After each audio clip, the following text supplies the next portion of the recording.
So, amateur mistakes. What did I just do? It's the next day.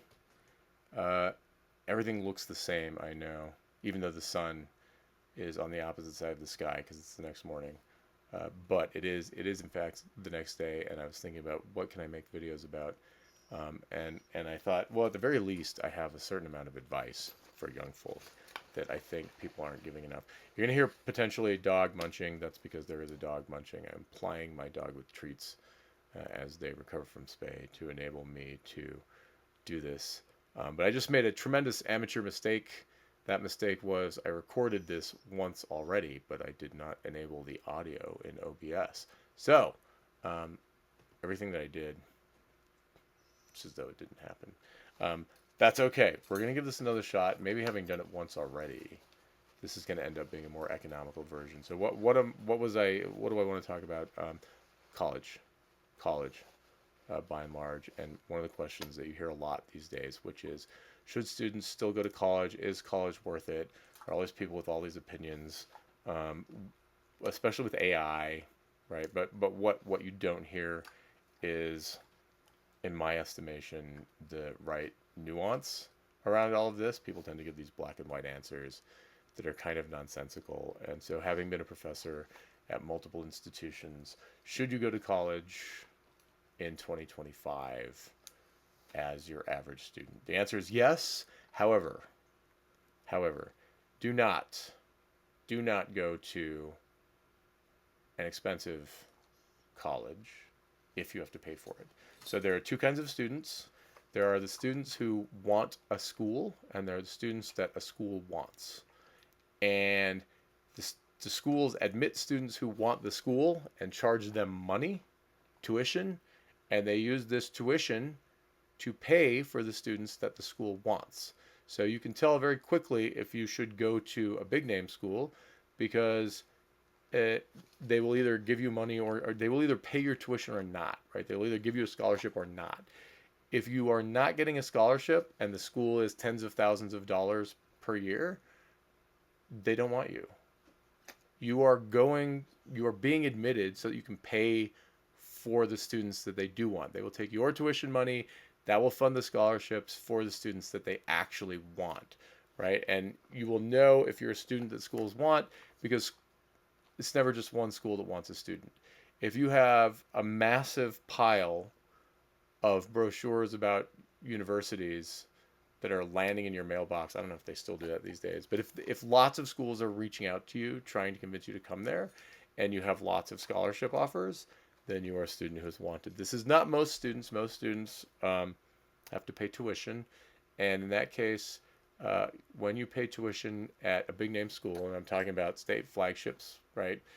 Texas, Alabama, Utah, Florida, Pennsylvania, universities of. Um, those are big name schools. Certainly, Ivies are big name schools. Those kinds of large flagship universities, don't go pay tuition there. It's just too expensive. It's too expensive, um, and they don't really want you.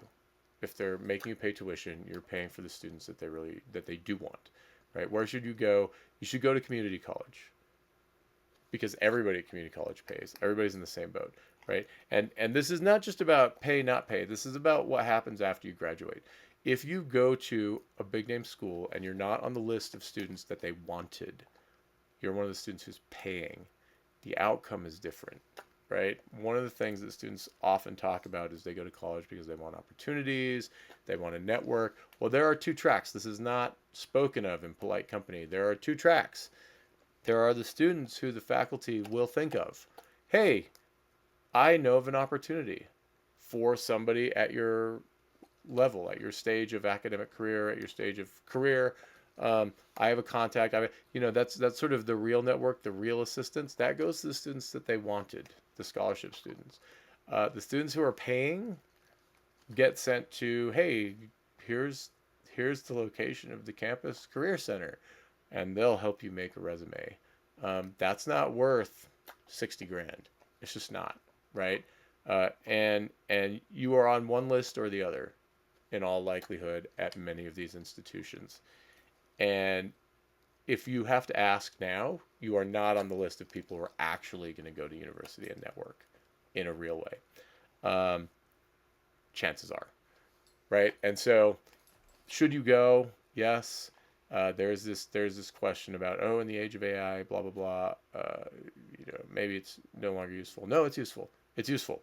Uh, have you met that 45-year-old lady or gent who is just clueless and sounds like an imbecile and is naive to the world and doesn't know too many things about too many things and doesn't really understand how government works, and they're kind of limited to that. Their horizon is the gas station, right? If they can work in the gas station and not screw up, they're doing pretty well. That's what college is for. It's to turn you into not that person. It's to make you not a fool, right? It's to grow you up. It's not so that you can show that you can stick to something. It's so that you can be trained in sticking to something, right? You will Most 18-year-olds will come to college and begin by sucking, and they will screw up their first few classes. They will miss assignments. They will be overwhelmed. They will want to quit, etc., etc. It is training. But it's not training in a field. It's not training for a job that is specific. It's training for jobs in general, right? It's training to be part of the workforce. It is a way. It's learning discipline, right? And learning about a little bit about the world. You're going to go to college. You're going to meet people of all kinds. You're going to have deadlines of all kinds. You're going to face problems in organization that you are unaccustomed to and have to figure out solutions to them. You're going to face balancing problems. Gosh, I need to do both A and B, and they're both due tomorrow. What do I do about this? How do I fight my way to the end of this day that is incredibly irritating and seems as though there's no right answer to making it come out the right way?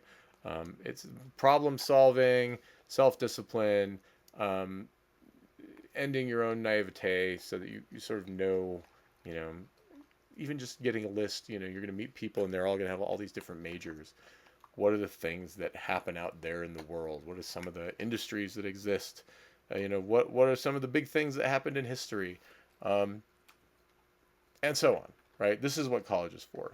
It's not to get you a job in a field. And in fact, I can guarantee you will not get a job in your field, right? Almost nobody gets a job, quote, in their field, end quote.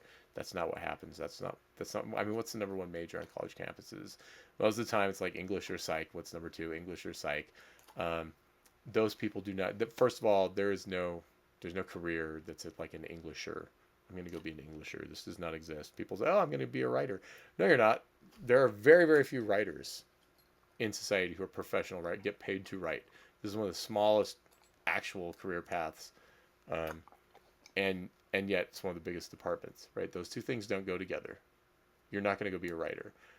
Editor, even smaller, right? Uh, you are not going to turn your English degree into a career Englishing.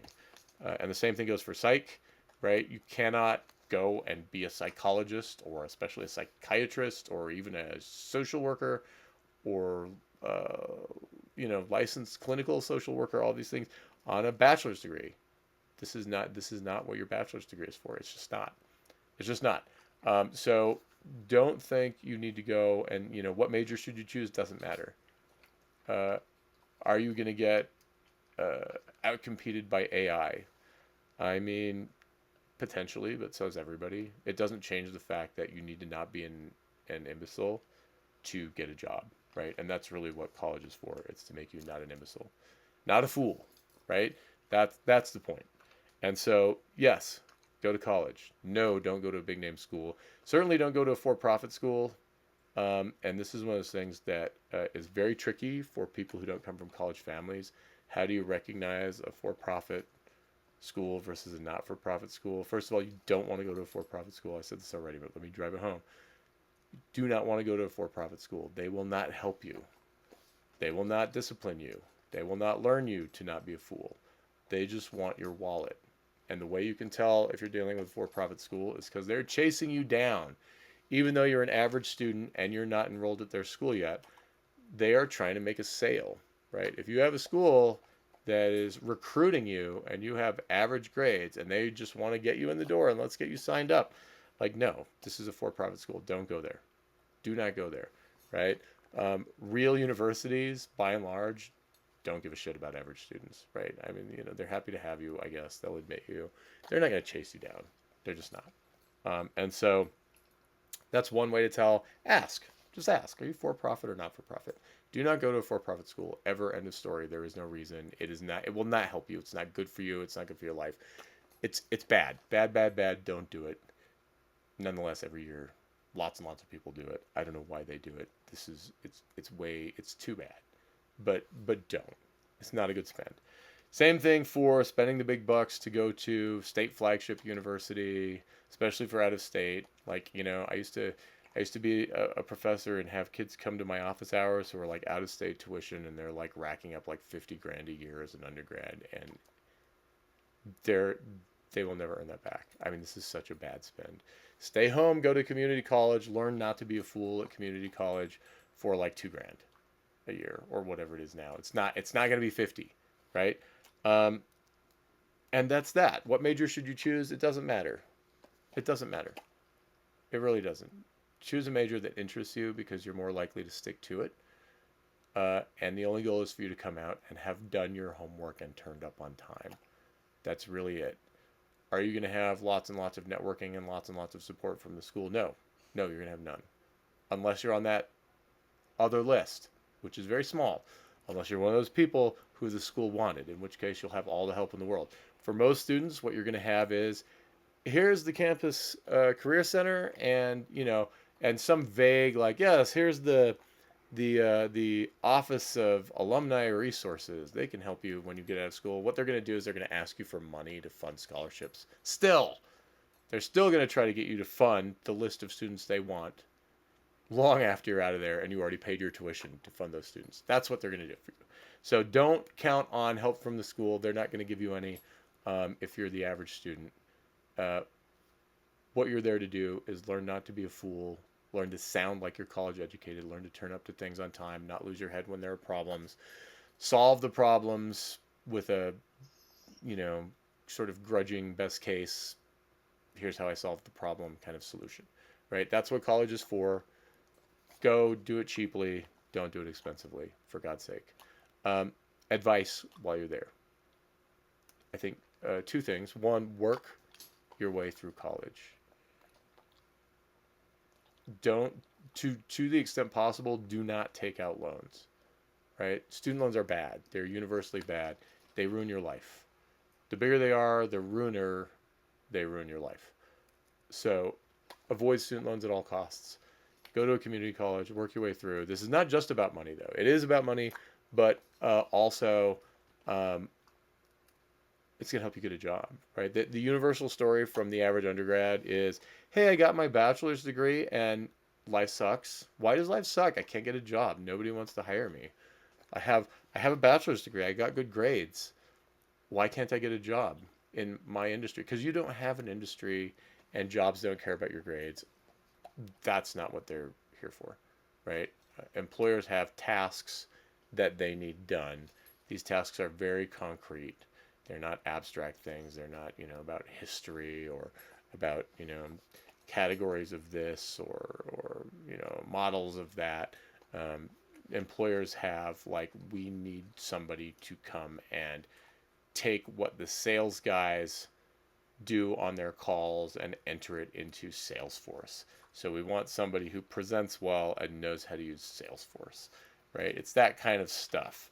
And that's not taught in college. Products and tasks from the business world are not taught in college, right? So at the entry level, you're going to take a job, like 95%, you're going to take a job that has nothing to do with your major as your first job. And how are you going to get that job? You're going to need experience. If you don't get it in college, you're probably going to have to go work at a taco shop for a year to get your foot in the door somewhere else in most majors, and with rare exceptions. How come? Because what employers want to see is a track record, right? Did you turn up on time? Did you set anything on fire? Are you a hothead?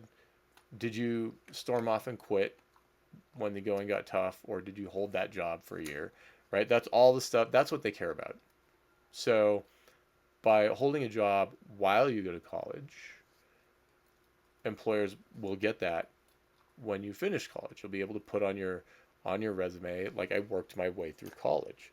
I held these two jobs, and I held each one for 2 years or whatever, and I graduated with no debt. That's how you get an entry level job, right? That's what the employer wants to see. They will give those folks a decent amount of latitude in terms of what they actually studied, because hey, this person is not a fool and they're responsible and they're not a hothead, right? So work your way through college. The other piece of advice: go to office hours, go to the department. Uh, it's Everybody wants networking coming out. They're like, oh, I want to network while I'm in college. I want to come out with a network of people. Professors have, like, we stand in front of auditoriums. I mean, I don't do this anymore, but I did at one point. You're standing in front of an auditorium of, 90, 150, 300 students multiple times per week in a given semester, especially if you're teaching undergrad classes, right? You have hundreds to thousands of students every semester. Uh, it's an auditorium. They're faceless, right? Unless you're on that list of kids that we really wanted, like the top two or three people in the department. This is just the faceless hordes of folks that we're teaching, right? Let's be honest. And most of the time, that's a lot of stuff to grade. Whatever kinds of homework are happening in a given department, that's a lot to grade, right? Who's going to grade it? Well, you'll notice when you get there, they have teaching assistants who are usually grad students to grade these things, right? So the professors are not even seeing your work, much less remembering your face. And so that's not great for networking, right? These are not your besties. They're not going to reach out to you when they hear of an opportunity. They're going to reach out to who they know. But going to class is not how you get to be known. How do you get to be known? You go to office hours. There are these things where professors encourage you to come once or twice a semester, if not more. It's usually on the syllabus. Every Thursday between 3 and 5, I'm in my office. It's open office hours. You can come and talk to me. Go. Go, and don't just go once. Go every week. Find something to ask about. Even if you think you don't need help on your homework, and this, don't make the mistake of thinking, oh, it's better if I look like I don't need help or if I'm not clueless, so it's better if I don't ask questions. Find a question to ask. Play dumb. You're misconstruing the task. The task is for them to know your name and your face and to turn up and be a pleasant meeting in their office hours. For you to leave with them liking you and thinking, oh, they're okay. They're easy to work with. They even if the question is not the smartest question ever, like, they're bright-eyed and bushy-tailed, and they smiled, and they're eager, and like, that's all. Just become known, so they know who you are, and that's how you do it, because that's a one-on-one setting, right? Shaking hands after class, you could be anybody. Going to office hours, one-on-one, 15 minutes a week, for 9 weeks in a row, they will remember who you are. If you present well, and you make that meeting a nice one, and they like to talk to you every week, that's networking, right? Now, when they hear of an opportunity, they're going to think of you potentially, right? And in some cases, in rare cases, it may even be possible for you to pivot into that scholarship crowd, say for next semester or next year, right? If there's a little bit of money and there's a discussion going on, they might say, oh, so and so is always here, and they're, and the other part of this is, go sit in the department. Don't just go to office hours. Most departments have a front office, right? The professor's office, there's like a front desk and a little foyer, a little sitting area, and then there are like hallways in the back where the professor's offices are. Each one has their own door, and that's where they do their office hours. But there's usually a place to sit in the department. Go sit there. Sit there every waking moment when you're not at work or not sleeping. Do your homework there. Hang out with your friends there, right? Become known. Then you have potentially multiple faculty members, right? Seeing your face in the department day after day, and especially, like, if you go to office hours of faculty member A, to the point that when you're sitting in the department and they walk in, they greet you, and then faculty member B walks by, subconsciously they just saw you talking to one of their colleagues, and if they see that a couple times, now you're a player. right? Hey, this is somebody that my colleague knows, knows, right? And and that's for real, right? And over time, especially over 4 years, if you have a major, if you're sitting your ass down in the department on a regular basis for 4 years and everybody comes to know your name, and for God's sake, if they ask you for favors, hey, can you run this over to, the registrar's office? I know you usually go that way this semester. So hey, thank you. I know you're not my student this semester, but yeah, I loved having you in my class last semester. If you could just run this over, like, that's gold, right? Now you're networked. Now, if somebody hears of something, there's a chance in hell that they'll think of you, and a chance in hell that they will recommend you for it. So do that. Those are my two pieces of advice. Work your way through, go to office hours and sit in the department. And I guess the bigger piece of advice, don't take out student loans. Don't go to a school that wants you to pay tens of thousands of dollars a year, because you're just paying for somebody else. You are paying for other students. But yes, go to college. Go to college as cheap as you can. Work your way through. Get your face known by being present, turning up, and then don't expect coming out of college that you're going to get a degree in your field, because you're not. You're just not. You're just not. You're going to have to start at the bottom in some field X, and hopefully based on experience that you got while you're working your way through college, and gain more experience. And that's how it goes. Oh, beyond that, grad school. Should I go to grad school? Well, let's leave that for some other time. Bigger, more complicated discussion. Short answer is probably no, but there are some long answer versions where that might make sense. But we'll talk about that some other time, maybe. All right.